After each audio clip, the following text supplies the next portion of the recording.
जय हिंद प्यारे साथियों, कैसे हो आप सभी। स्वागत है आपका ई शिक्षा अकेडमी के इस ऑनलाइन प्लेटफॉर्म पर। तो आज हम बात करेंगे दोस्तों एसएसबी ट्रेड्समैन्स 2024 की भर्ती के बारे में। सीधा सेंटर से हमने कैंडिडेट से बात की है और सभी आपके जितने भी डाउट हैं, या तो एक्सपीरियंस को लेकर के हो, या फिर ट्रेड टेस्ट को लेकर के हो, वाइवा को लेकर के हो, या फिर कास्ट सर्टिफिकेट को लेकर के हो, सभी आपके डाउट मैं इस वीडियो में दोस्तों क्लियर करने वाला हूं। तो एक्सपीरियंस सर्टिफिकेट का सबसे बड़ा डाउट है कि उस पर जीएसटी नंबर और रजिस्ट्रेशन नंबर होना ज़रूरी है या नहीं है, तो इसको भी मैं आपको बताने वाला हूं। और ट्रेड टेस्ट से पहले ये वीडियो ज़रूर देख लेना, नहीं तो आपको रोना पड़ेगा, क्योंकि इसमें काफ़ी पॉइंट मैं आपको ऐसे बताने वाला हूं जो आपको दोस्तों यहीं से कंप्लीट करके ले जाने होंगे। बात करेंगे दोस्तों आज हम 12/4/2024। आपका एक सेंटर है रानीडंगा, दूसरा है सुपौल।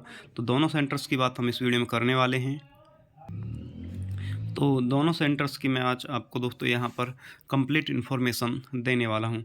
तो दोस्तों अगर आप चैनल पर नए हैं तो चैनल को सब्सक्राइब और वीडियो को लाइक कीजिएगा और ज़्यादा से ज़्यादा शेयर कीजिएगा, जिससे कि और भी कैंडिडेट हैं उनको ये सब बातें दोस्तों पता चल सकें। तो सबसे पहले तो दोस्तों ये आपका दोस्तों एंट्री टाइम जो होता है, वहाँ पर जाने के बाद में ये आपके फ़ोटो हैं, किस तरीके से एंट्री होती है, ये सब कुछ आप लोगों को दोस्तों मैं बताने वाला हूँ। क्या क्या डॉक्यूमेंट्स आपको एंट्री के टाइम पर चाहिए। तो एंट्री के टाइम पर आप लोगों को दोस्तों आपका एक एडमिट कार्ड, दूसरा आधार कार्ड, और उसके बाद में नेक्स्ट आपको चाहिए होता है वो होता है दोस्तों आपका एक्सपीरियंस सर्टिफिकेट और एप्लीकेशन फॉर्म। कहीं कहीं जो है आप लोगों से सिर्फ आधार कार्ड और एडमिट कार्ड ही मांगा जा रहा है, लेकिन कहीं कहीं सेंटर्स पर एक्सपीरियंस और एप्लीकेशन फॉर्म जो है वो भी बाहर देख रहे हैं। तो ये डॉक्यूमेंट हैं आपके दोस्तों एंट्री के टाइम के। उसके बाद में आप लोगों के दोस्तों एक डायरी होती है जिसमें आपके सिग्नेचर, मोबाइल नंबर और नाम जो है वो लिख दिया जाता है। नेक्स्ट अगर बात करते हैं तो वहाँ पर आप लोगों को दोस्तों आपका चेस्ट नंबर जो है वो चेस्ट नंबर आप लोगों को दे दिया जाता है, और 10-10 का बैच बनाने के बाद में आप लोगों को दोस्तों वहाँ पर भेज दिया जाता है। और आप लोगों का रानीडंगा में जो आप लोगों का बोर्ड नंबर है 3 और 4 है, वहीं पर सुपौल में आप लोगों का जो बैच नंबर है वो दोस्तों 1 और 2 है। तो ये आप लोगों के दोस्तों बैच नंबर हो जाते हैं, बोर्ड नंबर हो जाते हैं। और इसके बाद में अगर नेक्स्ट हम बात करते हैं तो वहाँ पर आप लोगों का दोस्तों वेरिफिकेशन किया जाता है। इसके बाद में आपको एक फॉर्म दिया जाता है डिक्लेरेशन का, वो भरने के बाद में आपका टीसीएस द्वारा वेरिफिकेशन किया जाता है। तब टीसीएस के द्वारा वेरिफिकेशन होगा। वहाँ पर आप लोगों को जो सीबीटी एग्जाम हुआ था, कंप्यूटर बेस्ड टेस्ट हुआ था, उसका आपको एडमिट कार्ड चाहिए। वहाँ से रोल नंबर लेकर के टीसीएस द्वारा आपका वेरिफिकेशन होता है कि आप वही कैंडिडेट हो। और उसके बाद में दोस्तों आप लोगों को मैंने बताया एडमिट कार्ड सीबीटी का आप लोगों के पास में होना ज़रूरी है। और इसके बाद में आप लोगों का दोस्तों डॉक्यूमेंट वेरिफिकेशन होता है। डॉक्यूमेंट वेरिफिकेशन में आप लोगों के सभी डॉक्यूमेंट्स चाहिए। और उससे पहले आपको बता दूं मैं, एक्सपीरियंस सर्टिफिकेट जो है उस पर आप लोगों का जीएसटी नंबर और रजिस्ट्रेशन नंबर होना चाहिए या नहीं, ये सबसे बड़ा आप लोगों का दोस्तों डाउट था। तो आपको भी पता है और ये सभी दोस्तों एसएसबी वाले हैं उनको भी पता है कि आप लोगों ने सभी ने, जहाँ तक है 90% जो एक्सपीरियंस लेटर है वो फर्जी बनाए हुए हैं। तो उनका भी कहना यही है कि आपके पास में सिर्फ आपका एक्सपीरियंस लेटर होना चाहिए। जीएसटी नंबर और रजिस्ट्रेशन नंबर कोई मैंडेटरी नहीं है, अगर है तो ठीक है, नहीं है तो कोई बात नहीं है। लेकिन आप लोगों को दोस्तों अगर खाना बनाना आता है तो इसकी कोई आवश्यकता आप लोगों को नहीं है। तो आप इस बात से लेकर के अगर परेशान थे कि आप लोगों का जीएसटी नंबर पर और रजिस्ट्रेशन नंबर होना चाहिए या नहीं, तो ये कोई ज़रूरी नहीं है। रानीडंगा और आप लोगों का दोस्तों सुपौल जो है, दोनों पर मैंने पता किया है, कैंडिडेट से बात की है, तो उन्होंने बोला है कि आपको सिर्फ खाना बनाना आना चाहिए। उसके बाद में कोई भी आवश्यकता जो है जीएसटी नंबर की और उसकी नहीं है। उसके बाद में आपके डॉक्यूमेंट जो है वेरिफिकेशन के लिए 10th की marksheet, 12th domicile, caste certificate, EWS application form और एक्सपीरियंस सर्टिफिकेट, ये सभी आप लोगों के दोस्तों डॉक्यूमेंट होने चाहिए। ईडब्ल्यूएस आपका 1 साल पुराना होना चाहिए। कास्ट सर्टिफिकेट जो है वो आपका दोस्तों 3 साल पुराना तक चलेगा, और अगर नया है तो भी चलेगा। तो ये आप लोगों का एप्लीकेशन फॉर्म मैंने बता ही दिया निकालना कैसे निकालना है। और ज़्यादातर है सुपौल जो है वहाँ पर एप्लीकेशन फॉर्म जो है वो अंदर ही निकाल के दे रहे हैं। अगर आपके पास में नहीं है तो आपको परेशान नहीं होना है। और इसके बाद में अगर हम दोस्तों आपसे बात करें एक और एक्सपीरियंस लेटर में, एक मैंने जीएसटी है उसका बता दिया। उसके बाद में ये है कि कुछ कैंडिडेट ऐसे हैं कि हमारी जो 12th हुई थी उसके पहले ही हमने एक्सपीरियंस बनवा लिया था, तो वो चलेगा या नहीं चलेगा। तो आप लोगों का चलेगा, सिर्फ आपको दोस्तों एक्सपीरियंस होना चाहिए, इससे कोई भी दिक्कत नहीं है। एक कैंडिडेट, 2 कैंडिडेट से मेरी ऐसी बात हुई है जिनका जो एक्सपीरियंस है वो पहले से बना हुआ था, तो उनका भी जो है बना था। तो दोनों सेंटर्स पर टोटल कैंडिडेट जो है वो बुलाए गए थे आप लोगों के दोस्तों 50-50 कैंडिडेट बुलाए गए थे। और 50-50 कैंडिडेट में से दोस्तों प्रेजेंट कैंडिडेट जो हुए हैं और वो आप लोगों से 44 कैंडिडेट जो है वो रानीडंगा में प्रेजेंट हुए हैं। और उसके बाद में दोस्तों अगर हम बात करते हैं आपकी दोस्तों सुपौल बिहार की, तो वहाँ पर जो है आपके कैंडिडेट 42 कैंडिडेट जो है वो सुपौल में आप लोगों के दोस्तों पहुंचे थे। और प्रेजेंट कैंडिडेट जो है मैंने आपको बता दिया। उसके बाद में दोस्तों ट्रेड जो पास हुआ है वो दोस्तों आप लोगों का जो सुपौल में हुआ है वो आपके दोस्तों 38 कैंडिडेट हैं।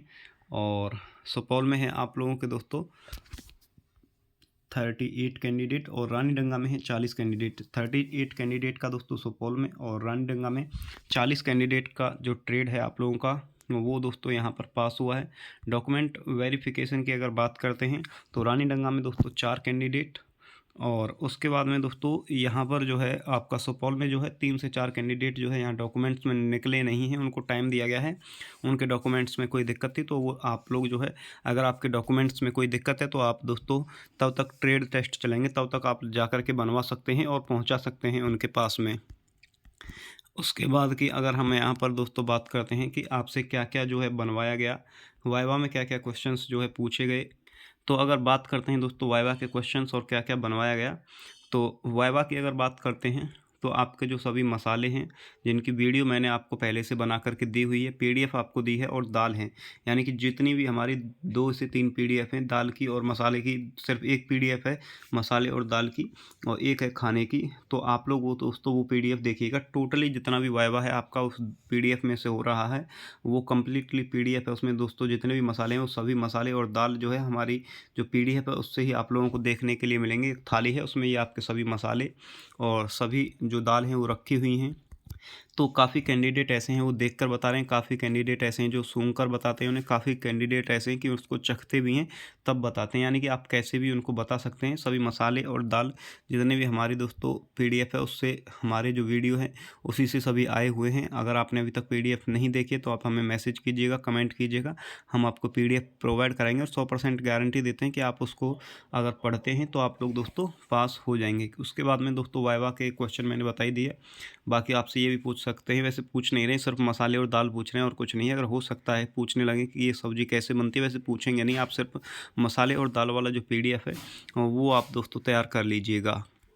इसके बाद में नेक्स्ट बात करते हैं कि क्या क्या बनवा रहे हैं। तो आपका दोस्तों 10-10 का ग्रुप बनवाते हैं और जिसमें से आप लोगों से बोल देंगे 10 ग्रुप में से कि आप 2 से 3 लोग दाल बनाइएगा, 2 से 3 लोग उसको फ्राई कीजिएगा, 2 से 3 लोग जीरा राइस बनाइएगा या फिर 2 से 3 लोग कुछ बनाइएगा। इस तरीके से दोस्तों आपसे बनवा रहे हैं। साथ में सभी को दोस्तों एक रोटी जो है सभी को बनानी है, ये आपके लिए दोस्तों अनिवार्य हो जाती है। एक रोटी जो है वो बनानी है आप सभी को। इससे पहले जो है 9 तारीख को दोस्तों ये सिस्टम था कि एक पतीले में पर्ची डाली हुई थी, उसमें से जो पर्ची निकल के आती थी उसको वही बनाना होता था। लेकिन अभी वो सिस्टम ख़त्म कर दिया गया है। अभी आपको सिर्फ पूछेंगे कि आपसे क्या बनाना आता है, क्या आप लोग अच्छा बना लेते हैं, तो आप बताओगे कि हमें ये बनाना आता है तो आप लोग दोस्तों उसको बना करके दे सकते हैं। आपको परेशान बिल्कुल भी अभी नहीं होना है। तो ये आप लोगों का दोस्तों कंप्लीट था जो भी आपके डाउट थे। फिर भी अगर आपका कोई डाउट है तो आप हमें कमेंट कर सकते हैं। हम आपके कमेंट का दोस्तों जल्दी से जल्दी रिप्लाई जो है वो देने की कोशिश करेंगे। उसके बाद में दोस्तों अगर बात करते हैं एग्जिट की, तो एग्जिट जो है वो रानीडंगा में जो है आपका दोस्तों लगभग 8:30 और 9 बजे के लगभग हुआ था। और सुपौल बिहार में भी यही टाइम था, 9 सवा 9 बजे का आपका दोस्तों सुपौल बिहार वाला जो सेंटर है उस पर भी यही था। तो आप हमें दोस्तों कमेंट करिएगा, बताइएगा कि आपका सेंटर कहाँ है। अगर आपको पीडीएफ चाहिए, वाइवा की 100% गारंटी लेते हैं हम दोस्तों आपको पास कराने की, और कोई भी उसका चार्ज आपसे हम नहीं लेंगे, फ्री ऑफ कॉस्ट है वो। आप हमें कमेंट कीजिएगा, मैसेज कीजिएगा, आपका कोई भी डाउट है तो आप हमें कमेंट कीजिएगा या फिर मैसेज कीजिएगा। व्हाट्सएप आपको हमारा मिल जाएगा, आप देख सकते हैं अबाउट में या फिर वीडियो के लिंक में। तो दोस्तों आपसे मिलेंगे नेक्स्ट वीडियो में। अगर आप चैनल पर नए हैं तो चैनल को सब्सक्राइब और वीडियो को लाइक और शेयर करना ना भूलें। Thanks for watching. मिलते हैं आपसे दोस्तों नेक्स्ट वीडियो में, तब तक के लिए जय हिंद, बाय बाय।